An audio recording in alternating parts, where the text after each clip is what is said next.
বাংলাদেশে ফুটবল নিয়ে যে নতুন জাগরণ সৃষ্টি হয়েছে আমরা এটাকে পজিটিভলি কাজে লাগাতে চাই। আমরা দর্শকদের কাছে, বাংলাদেশের মানুষের কাছে ফুটবলের প্রতি যে বিশ্বাস, আস্থা এবং সমর্থনের জায়গাটা সেটা ফিরিয়ে আনতে পেরেছি এবং ভালো খেলার প্রতিফলনটা মাঠেও দেখা যাচ্ছে। আজকের খেলা আমি শুধু বলবো যে ব্যাড লাক, আমাদের অনেকগুলো খুবই ম্যাচিউর চান্স তৈরি হয়েছে এবং খুব সুন্দর সুন্দর গোল কিক হয়েছে এবং লাস্ট সেকেন্ডেও যদি দেখেন so it was bad luck. তবে বাংলাদেশ ভবিষ্যতে ফুটবলে ভালো করবে এটাই প্রত্যাশা। নিরাপত্তা নিশ্চিতের জন্য আমরা সামনে আরো ব্যবস্থা নিব যাতে করে আসলে আমাদের দর্শকদের যেই ফুটবলের প্রতি যেই ভালোবাসা সেটার একটা বহিঃপ্রকাশ করতে গিয়ে দেখা যায় যে ভিড়ের কারণে বা বিভিন্ন কারণে নিরাপত্তা বিঘ্নিত হচ্ছে।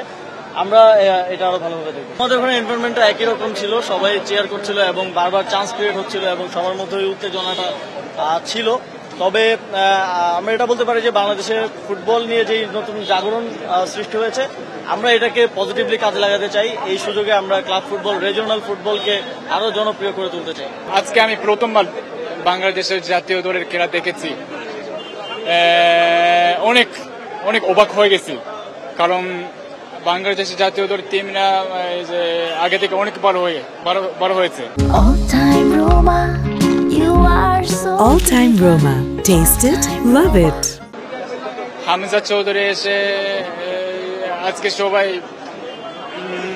অনেক বড় খেলেছে আমি মনে করতে। আমি আশা করি অন্য দেশের সাথে আরো বড় খেলতে পারবে। হামজা কেমন খেলবে? হামজা অনেক বড় প্রিমিয়ার লিগে খেলে না এখন। বাংলাদেশের জন্য, আপনাদের দেশের জন্য অনেক বড় খেলে।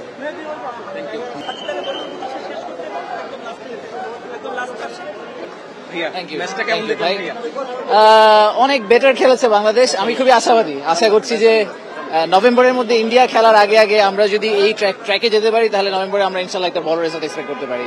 অনেক প্যাশন বা ডিসঅ্যাপয়েন্টমেন্ট তো আছে। হামজার পারফরম্যান্সটা কেমন দেখলেন ভাইয়া? হামজার পারফরমেন্স টিমের সাথে আসলে ইন্ডিভিজুয়াল তো দল জিতানো সম্ভব না, একা দলকে জিতানোর সময় গলা ভেঙে গেছে চিৎকার করতে করতে। বাট আমি আশা করছি যে হামজার যে পারফরমেন্স, ওর যে ওভারঅল টিমকে একসাথে করে নিয়ে আসার চেষ্টা, সেটা অ্যাজ প্লেয়ার্স গেট অলং, বাইরে থেকে তো অনেকগুলো প্লেয়ার এসেছে, আরো 4-5টা ম্যাচ হলে আমরা আশা করি যে আমাদের খেলার কোয়ালিটি আরো সিগনিফিকেন্টলি ইমপ্রুভ করবে এবং আমরা নেক্সট ম্যাচটা ইনশাল্লাহ জিতবো। Thank you.